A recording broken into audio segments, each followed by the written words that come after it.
Assalamualaikum warahmatullahi wabarakatuh. Terima kasih sudah mengklik video ini.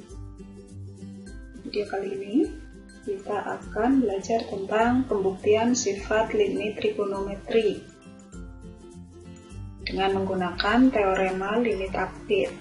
Bersama saya Lina Agustina di channel Timulia. Semangat belajar dimanapun kita berada, semoga channel ini membawa manfaat. Sebelum kita membuktikan sifat limit trigonometri, kita tinjau dulu teorema limit apit. Perhatikan grafik berikut. Itu grafik dari fungsi fx, fungsi gx, dan fungsi hx. Pada gambar terlihat di sekitar titik C, fungsi fx kurang dari g kurang dari h. Nah, untuk kasus seperti ini berlaku teorema limit apit yang berbunyi sebagai berikut. Misalkan fx, gx, dan hx merupakan fungsi-fungsi yang terdefinisi pada interval a, b kecuali mungkin di C dan memenuhi fx kurang dari gx kurang dari hx. Jika limit fx, x mendekati C sama dengan L, dan limit hx, x mendekati C sama dengan L, untuk A kurang dari atau sama dengan C, kurang dari atau sama dengan B, maka nilai limit gx, x mendekati C sama dengan L. Perhatikan lingkaran satu-satuan berikut ini, yaitu lingkaran dengan jari-jari satu-satuan. Di sini ada daerah segitiga OPR, juring OQR, dan segitiga OQS. Terlihat jelas bahwa luasnya itu berurutan, yang paling kecil adalah OPR, terus juring OQR, dan segitiga OQS, atau bisa ditulis luas segitiga OPR kurang dari luas juring OQR kurang dari luas segitiga OQS. Sekarang kita tinjau satu persatu luas daerah tersebut. Mulai dari luas segitiga OPR. Diingat kembali rumus perbandingan trigonometri pada segitiga siku-siku.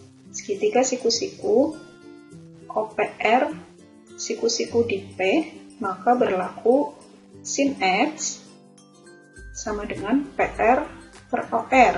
PR di sini sebagai sisi depan dan OR sebagai sisi miring. Maka bisa diubah menjadi PR sama dengan OR kali sin X. OR sama dengan jari-jari, maka bisa diubah menjadi 1 kali sin X sama dengan sin X. Sedangkan cos X, rumusnya adalah sisi samping per sisi miring, sama dengan OP per OR, atau OP sama dengan OR kali cos X sama dengan 1 kali cos X sama dengan cos X. Maka luas segitiga OPR sama dengan setengah kali OP kali PR, sama dengan setengah kali cos X kali sin X, atau bisa kita tulis sebagai cos X kali sin X per 2. Berikutnya adalah luas juring OQR. Rumus luas juring sama dengan alfa per 2 pi dikali luas lingkaran, dengan alfa adalah sudut pusat dan luas lingkaran sama dengan pi r kuadrat. Maka luas juring OQR sama dengan alfanya itu x per 2pi dikali pi kali r-nya adalah 1 dikali 1 kuadrat, atau sama dengan x per 2.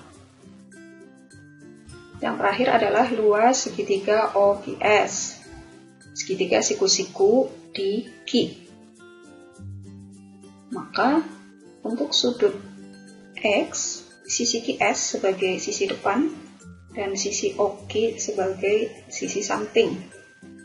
Berlaku hubungan tan X sama dengan QS per OQ, atau QS sama dengan OQ kali tan X, sama dengan 1 kali tan X sama dengan tan X. Luas segitiga OQS sama dengan setengah dikali OQ sebagai alas kali QS sebagai tinggi, sama dengan setengah kali 1 dikali tan X, sama dengan tan X per 2.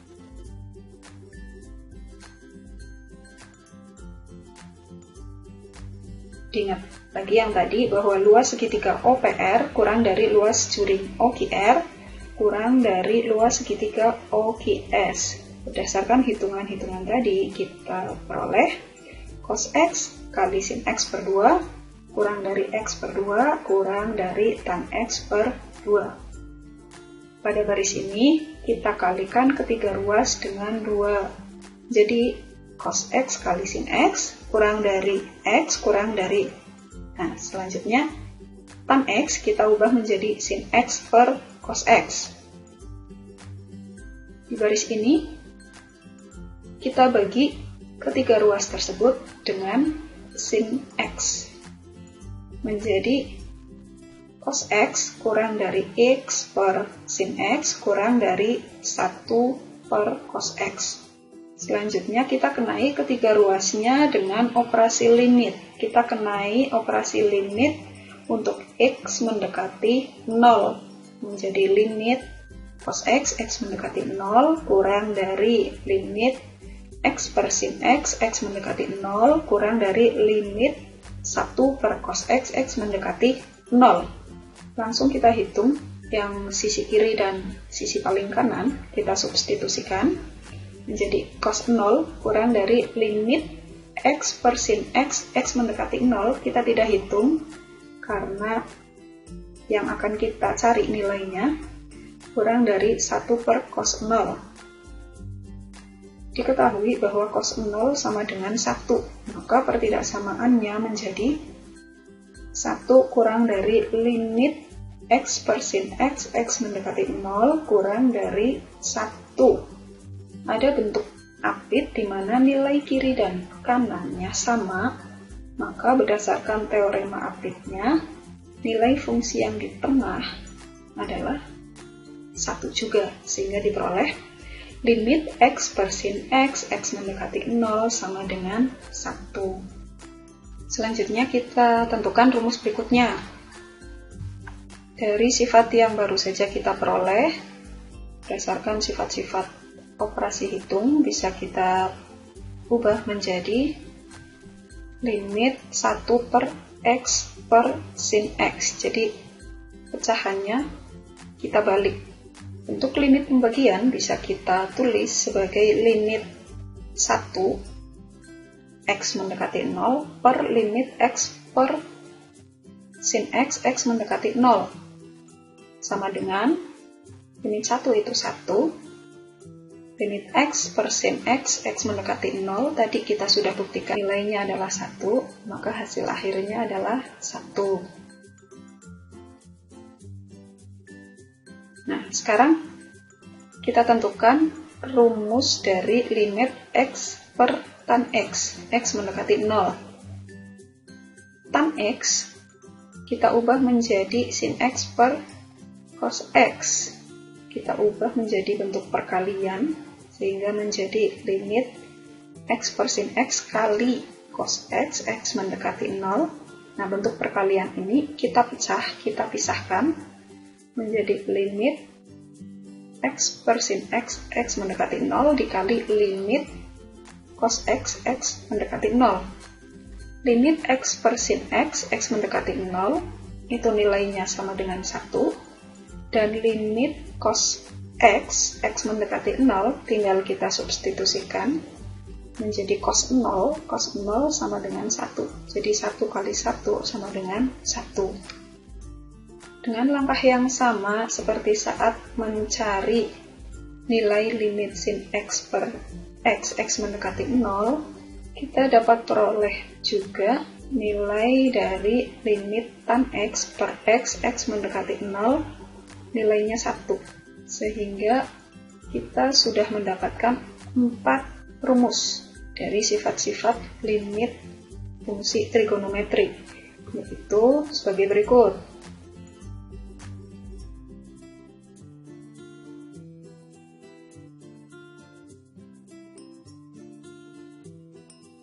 Berikutnya kita akan menemukan rumus dari limit sin AX per BX untuk X mendekati 0. Nah, pada bentuk tadi, kita kalikan kedua ruasnya dengan A. Jadi pembilang kita kali A, penyebut kita kali A juga. Lihat yang bagian bawah. Bagian bawah setelah dikalikan A, maka menjadi ABX. Bentuk ABX kita bisa ubah menjadi AX kali B, karena sifatnya perkalian itu komutatif. Jadi antara A dan B-nya kita tukar.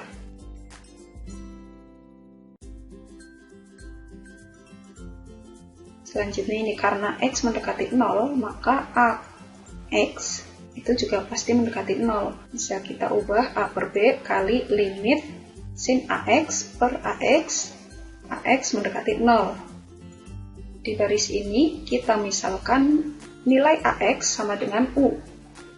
Maka bentuknya sama dengan A per B kali limit sin U per U mendekati 0. Ingat sifat yang tadi. Variabelnya sudah sama semua, U, maka nilainya adalah 1. Jadi hasilnya A per B. Analog untuk cara ini, maka berlaku juga untuk tan AX per BX, atau sebaliknya, begitu juga kombinasi antara sin dan tan. Nah, rumus cepat ini berlaku, diingat prinsipnya, yaitu limit X mendekati 0 dengan fungsi yang memuat pembagian sin X, tan X, atau X, itu nilainya setara atau bisa saling menghilangkan. Bahasa lainnya adalah bisa saling dicoret. Kita langsung ke contohnya. Contoh soal 1. Nilai limit sin 2X per X mendekati 0 adalah, perhatikan jawaban berikut. Jadi, dilihat fungsi ini kan sudah memenuhi prinsip yang tadi. Jadi bentuk limitnya itu X-nya mendekati 0, terus berupa pembagian antara sin dengan X, maka tinggal kita lihat angka-angka di depan variabelnya. Kita tinggal lihat koefisiennya dengan catatan jumlah X-nya adalah sama.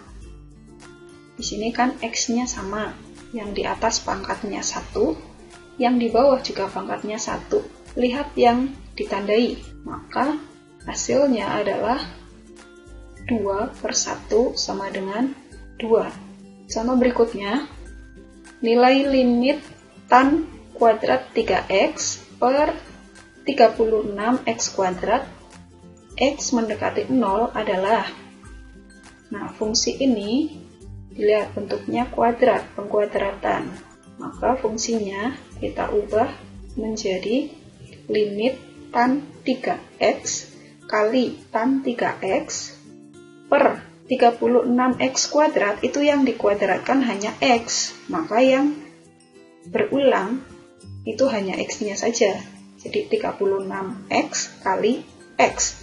36-nya tidak ikut dikuadratkan.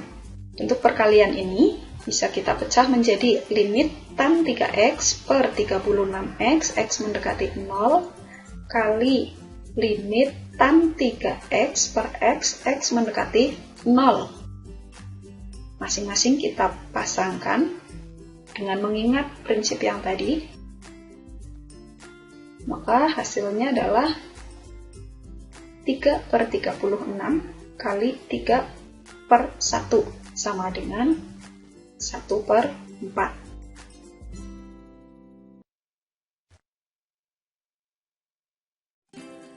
Terima kasih sudah menyaksikan video ini. Semoga bermanfaat. Sampai jumpa di video berikutnya dan wassalamualaikum warahmatullahi wabarakatuh.